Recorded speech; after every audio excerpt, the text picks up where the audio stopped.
One of the most frustrating things about covering these guys who've never held real jobs before is they think they're smarter than everybody else in the league. If you can't tell me who your backup tackle is because it's a competitive advantage for the Oh, other team, then that just shows me that you are an absolute clown.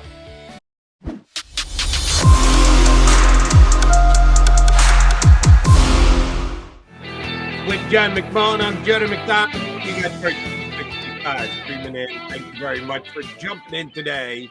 We also thank our next guest. Always good to get Marcus Hayes, Daily News WIP on to give us non-mincing words opinions. That's what Marcus brings to the table. Doesn't mince any words, and that's why we love having him on. All right, Marcus, lay up the start. And you'll figure out why I'm asking the question. If Jordan Mailata should turn an ankle in game one against Detroit, who are the Eagles putting in at left tackle? It's not a layup at all. I mean, I'll go on a tangent here. One of the most frustrating things about covering these guys who've never held real jobs before is they think they're smarter than everybody else in the league. If you can't tell me who your backup tackle is because it's a competitive advantage for the other team, then that just shows me that you are an absolute clown. That's why I said it was a layup, because I knew you were going there, because you think that way, John thinks that way, I think that way. Come on. You're a laughing These state secrets they're keeping from us. Oh, my Lord. Marcus, we heard that so many times yesterday. I guess it's Driscoll, right? I think they're going to elevate LaRaven Clark. Okay, whatever. We'll see. But I mean, the Detroit is not like, oh, my God.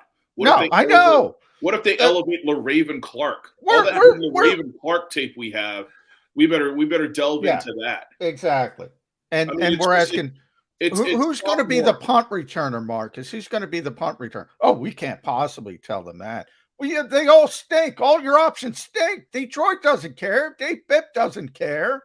There's no competitive advantage unless you have a weapon. Yeah. Unless you have Andre Dillard, and you're like, okay, well, we're not sure if somehow there was a question going into yesterday about who your left tackle was, and Andre Dillard hadn't broken his arm. Then okay, you can argue that there's a competitive advantage that Andre Dillard might have fallen behind LaRaven if LaRaven was, if LaRaven was active. Yeah. But this is it's amateurish, it's sophomoric. It makes them look like absolute clowns, and it makes them look really insecure. It makes them look like they don't know how to ride the bike. And if they were to have, say, Darius Slay back there returning punts, okay, that would show them. They're not going to do that, though. It's going to be Britton Kobe or Boston Scott or Quez Watkins, and nobody cares. And you're right, Marcus. And by the way, this is Nick Sirianni, because Nick instructs his coaches. And I remember, I think it was Hard Knocks last year or something, where he said, if that ever comes out, if you guys ever do something like that, let something schematic out, you're going to be in a lot of trouble. They do things so simply. Defensively, they run, I've been saying it for months, they run Vic Fangio's scheme. So does half the league. Everybody knows it. They're not hiding anything. Offensively, it's RPO heavy. It's college based. It's 1, 2, 3 progression, go. Who are they fooling? Where is the competitive advantage? They don't run motion. What are we talking about here? And I know you, and I agree with you, by the way. It's a very talented team. Howie's done a great job building this roster. There is a bit of cockiness, a bit of haughtiness, I think, for this team. They think they're good. They're probably going to be good. But why? Why? Does this... And at the end of the day, it probably doesn't matter. But why? Well, there are two entities on this team who have shown themselves to be demonstrably not good at their jobs a couple of different times. That's Nick Sirianni and Howie Roseman. And nobody's cockier than Nick Sirianni and Howie Roseman. I mean, Howie Roseman did a horrible job after the Super Bowl and did such a bad job before they went to the Super Bowl that Jeffrey Lurie made him hire two guys who understood how to evaluate talent, and Andy Weidel and Joe Douglas. I mean, the insecurity and the immaturity of how their acting and what their policies are right now is really disappointing. Because Howie's not a bad guy, and Nick seems to be a pretty decent guy, but they're making themselves look like they're just making themselves look bad, and they're doing it on a consistent basis. And when Doug did the same thing, Doug Peterson did a lot of the same stuff in front of the microphone. He's very defensive. He's very insecure. And when it came time to defend Doug, nobody was willing to, because he had condescended to the degree that it wasn't worth your time to defend him, even if fairness was sacrificed. Marcus, who is the September, what's today's date? 7th, 2022 equivalent of Andy Weidel or Joe Douglas on the Philadelphia Eagles right now? There is none. It's all Howie. Okay. Well, but do we think Howie's doing a good job?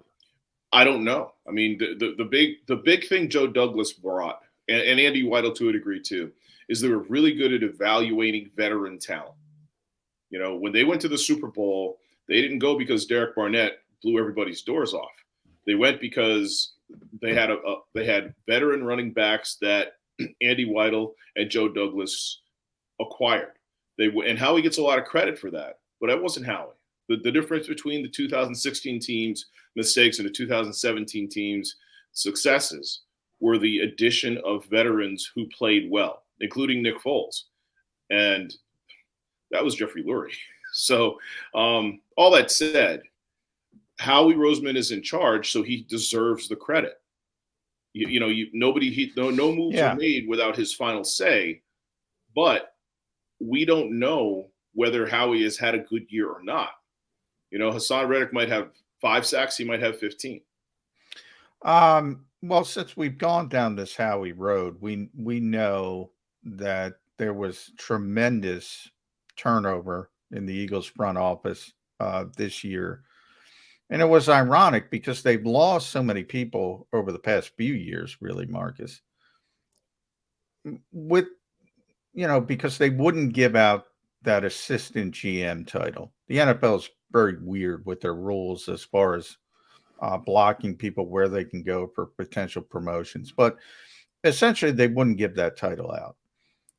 And then they gave the title out to 2 people that were sort of off the radar. They're not personnel people. Alec Alabi, analytics background mainly. John Ferrari is sort of the football compliance guy, very good with the rules and things like that. Is that some of that what you described as insecurity in the fact that, if there's no Joe Douglas as assistant GM, if there's no Andy Weidel, if there's no Brandon Hunt, whoever, personnel guy, Brandon Brown who left, Ian Cunningham who left, is it purposeful not to put a personnel guy in that assistant GM title?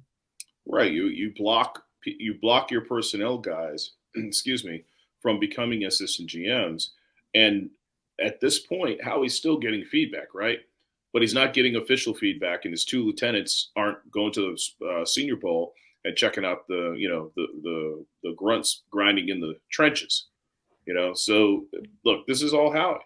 Howie has reascended despite firing a Super Bowl coach to appease a quarterback that he ticked off by drafting another quarterback in the 2nd round, which shouldn't have ticked him off, but Howie should have been able to see that coming. His mismanagement of the 2020 and 21 or 2019 and 21 Eagles was epic. And he has somehow reascended higher than ever. He has complete power, complete control, and Jeffrey Lurie has stepped back. Well, I would tell you that Jeff Lurie had a big hand in firing Doug Peterson. I don't know that was Howie. I think that was more the owner. Well, you have to be able to manage up. If you think Doug Peterson should have been fired, then this conversation's over. That's fine. But Howie Roseman has to be able to tell Doug Peterson you shouldn't fire, or tell Jeffrey Lurie you shouldn't fire Doug Peterson because of Carson Wentz. Or you shouldn't fire Doug Peterson because he wants to hire his own assistants, or whatever combination of things. Doug Peterson's a good football coach, and he's better than Nick Sirianni. So that said, Howie Roseman, if he's responsible for everything else, he's responsible for managing up as well. And, I don't think he did a very good job of that in some instances, but in saving his own skin and elevating himself, he's been masterful at it. He certainly has. And I do give Howie credit. I think he's done a good job this offseason of rebuilding this roster. But that brings me to the expectations, Marcus, because they are reaching a fevered pitch. I think people are going overboard with this team and with their potential skipping steps, so to speak. Now, if we all talk about the quarterback, and that's obvious. If he doesn't progress, that could probably create some underachievement. Injuries is always a big part of the NFL. That's what the NFL is. It's a war of attrition. So I'm going to take those two off the table because you've mentioned this coaching staff. If the Eagles are going to underachieve from these expectations, and again, take those injuries, take the quarterback off the table, will it be because of the coaching staff? I don't know. I think so. But I am not one of these people who believes that, James Bradbury is a top 10 quarterback in the NFL. I am not one of these people that believes Hassan Reddick is anything more than a product of circumstance. I think he's good, but I don't think he's Pro Bowl level good. I don't think he's going to average 35. He's going to aggregate 35 sacks over 3 seasons because he'd need 12 this year to get that, right? I think the coaching staff is scared of itself. I think it's scared to fail, and I don't think that you can win that way. And the biggest issue I have with what you just said is that I believe in 2020, Carson Wentz was so bad that the rest of the team looked worse around him than it should. I believe in 2021, they had the best offensive line in football, one of the better defensive lines in football until Brandon Graham got hurt, and played in maybe the worst division in the history of the NFL. So I picked them to win 11 or 12 games last year. I think they underachieved mainly because the coach didn't understand what he lacked in his quarterback. The quarterback wasn't very good, period. So I guess my issue is I think they've underachieved the last 2 years, and the coaching staffs were different. All that said, I think they're a 11 or 12 win team if they can just manage opposing quarterbacks. To me, it's not Jalen Hurts. You know what you have in Jalen Hurts, and you can work around him. He's not going to lose you many football games. But if you look at what I think it was 9 quarterbacks did last year. Well, they faced 10 such quarterbacks this year. Let me see. We've got Minnesota, Washington twice. Carson Wentz was very, very good the first 2/3 of last season. You've got Arizona. You've got Dallas. You've got Indianapolis, if you think Matt Ryan's good. You've got Aaron Rodgers. You've got Ryan Tannehill, who's been to 2 Pro Bowls, if I'm not mistaken. And, some people think Jameis Winston's going to be an MVP candidate this year. He's going to put up numbers. Let me ask you about the list that you just put out there, Marcus. Mm-hmm. How many of those guys are top 10 quarterbacks? It's irrelevant. They just need to be competent. Jimmy Garoppolo destroyed them last year. Destroyed them? Wait a minute. What was that final score? The I Eagles don't had know. a chance I don't to know win that game in I don't know the off the top of my head what it was. Destroyed the guy. That was a game the Eagles absolutely could have won. Jimmy G didn't destroy him. Well, from the standpoint of this, completion percentage numbers. Let me ask you this. Did they stop him? The Eagles struggled with better that game because they didn't score, not because Jimmy G did anything specific against them. He was the better quarterback, and he looked good against that defense. I mean, it is what it is. You can say what you like. They lost. They lost again. That's true. They lost to Jimmy G, but that's not what you said. You said Jimmy G destroyed them last year. He did. He didn't happen. G, absolutely. So any game you lose, the other quarterback gets credit for destroying the opposition. Jody, I was at the game. I thought he played very, very well, and he beat that team.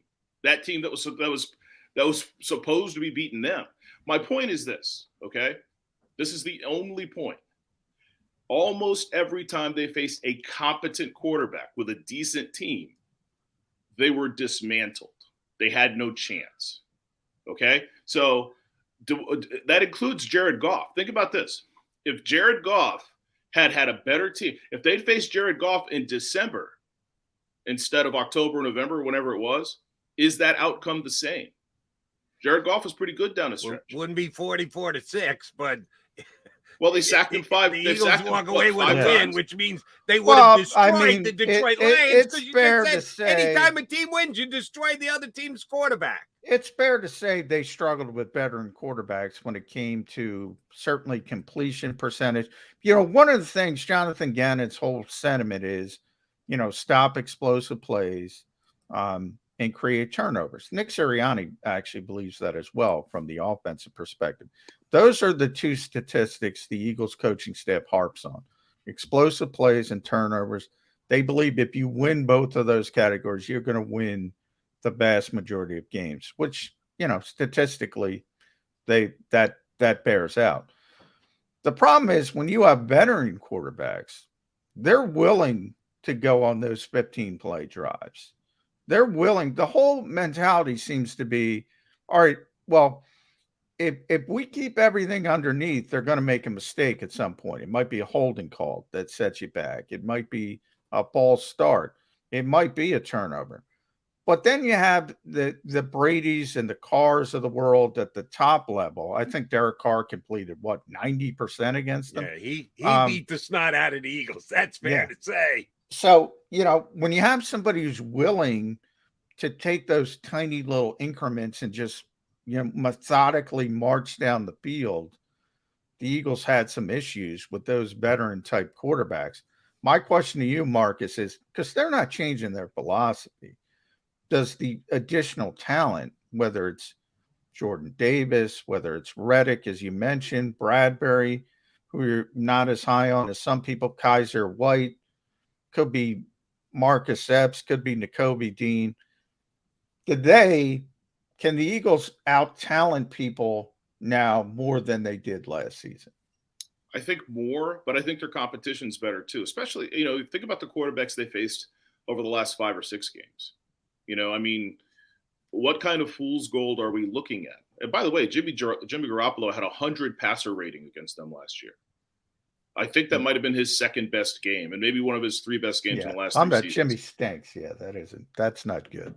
When you give up 100 to Jimmy, he threw for under 200 yards, Marcus. And he won, and he was 22 for 30. He is what he is. That's a very good Jimmy Garoppolo game, and that's exactly what they needed to do to win.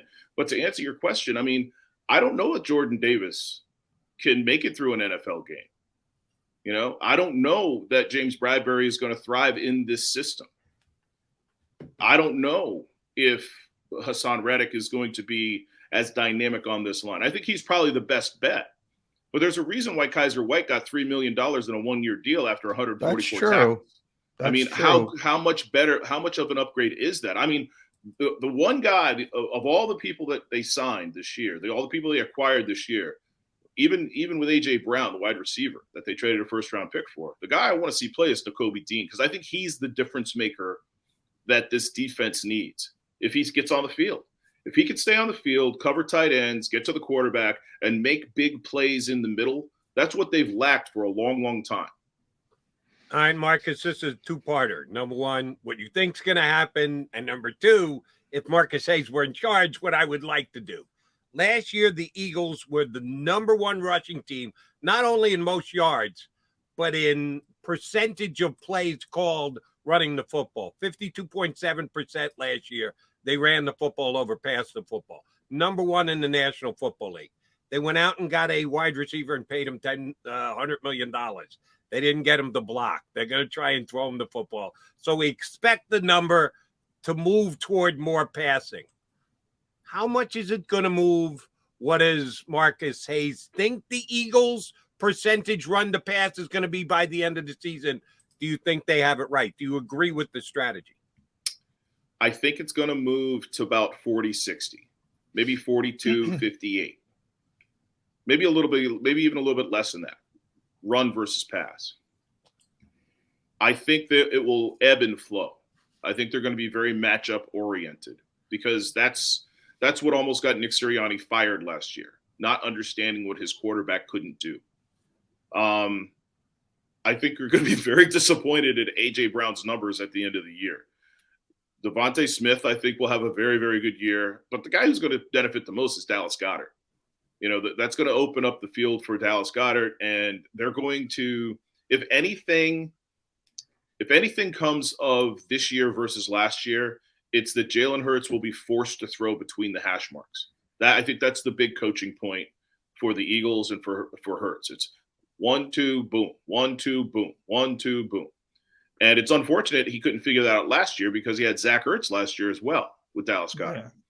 Yeah. So, but to answer your question, I mean, I think it's going to be relatively close. It's not going to be, 35-65. You're not going to have 3 runs in one game as they did last year, 3 rushing attempts in one game like they did last year. But there's going to be more, and it's going to hurt them, because Jalen Hurts just isn't that good. And he's got better weapons, but that's not necessarily – that doesn't make Jalen Hurts, empirically better. It gives him better chances, better opportunities. But there is no defensive coordinator that they're going to face who wouldn't wouldn't be begging them to throw 55 or 60% of the time. Yeah, that's where I am. I've been on this since early in the process, Marcus. Everybody's got that Todd Bowles tape in for the Eagles right now. And they're seeing what Todd Bowles did against Philadelphia.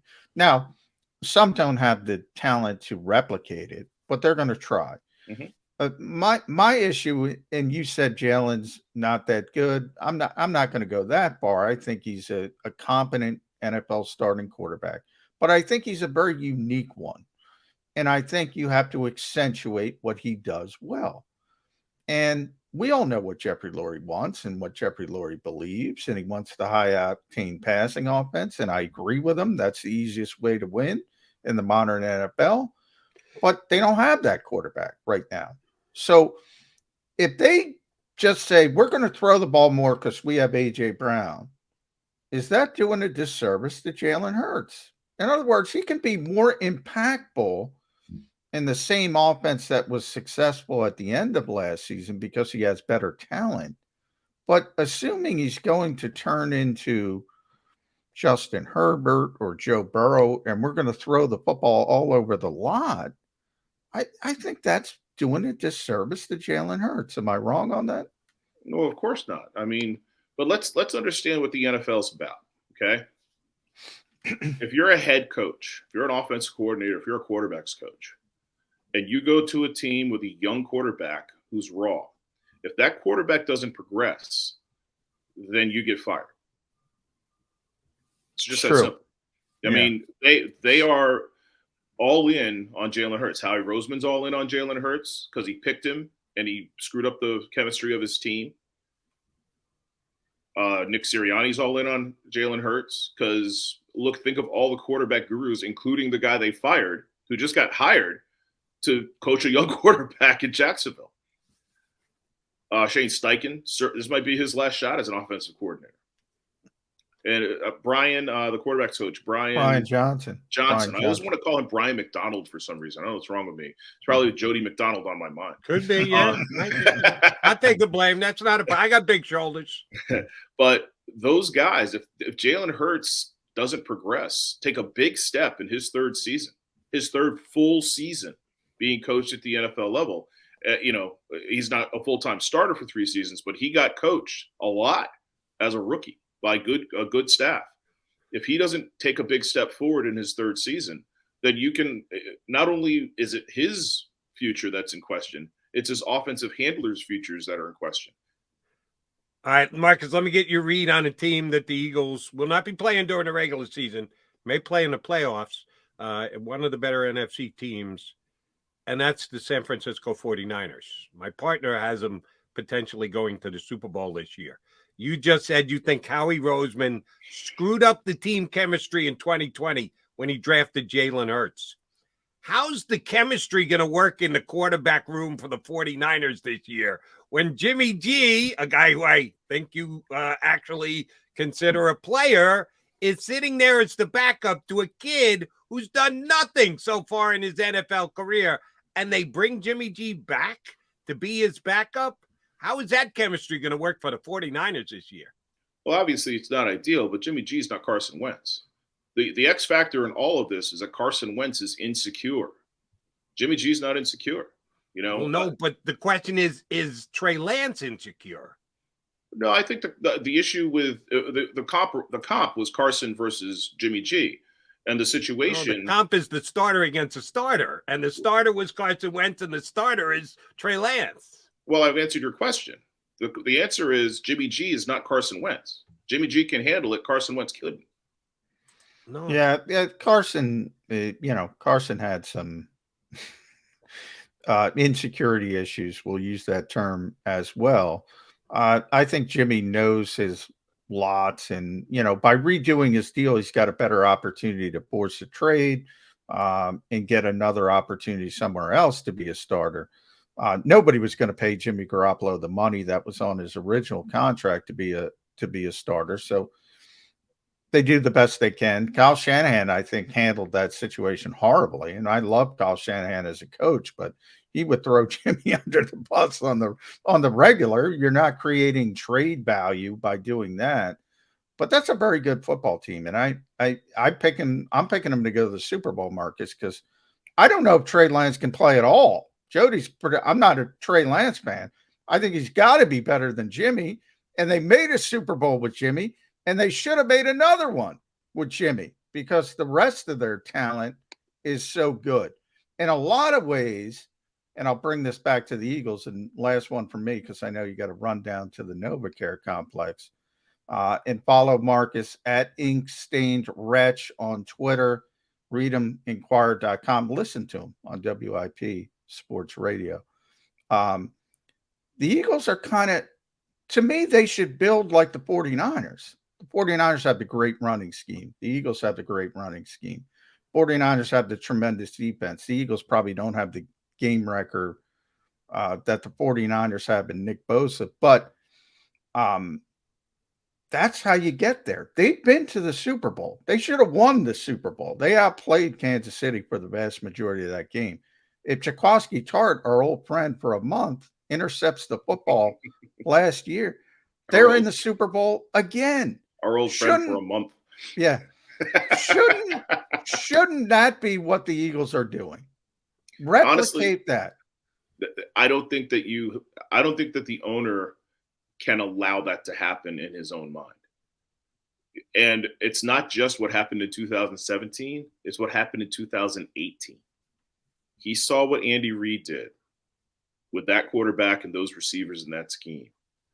And the degree of envy and the degree of, remorse was so high that they drafted Jalen Reagor.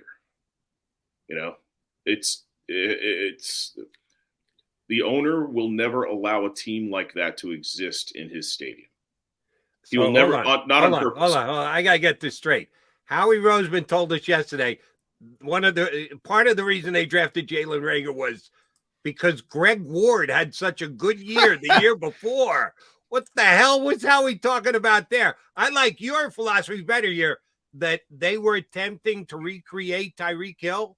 That's why they took Jalen Reagor, you're saying? Yeah, I wrote that years ago.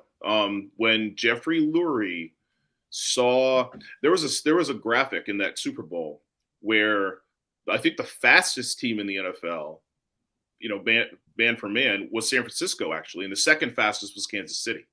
When he saw that graphic, he told Howie Roseman, "We got to get more speed. We got to get faster at all costs. We have to get faster."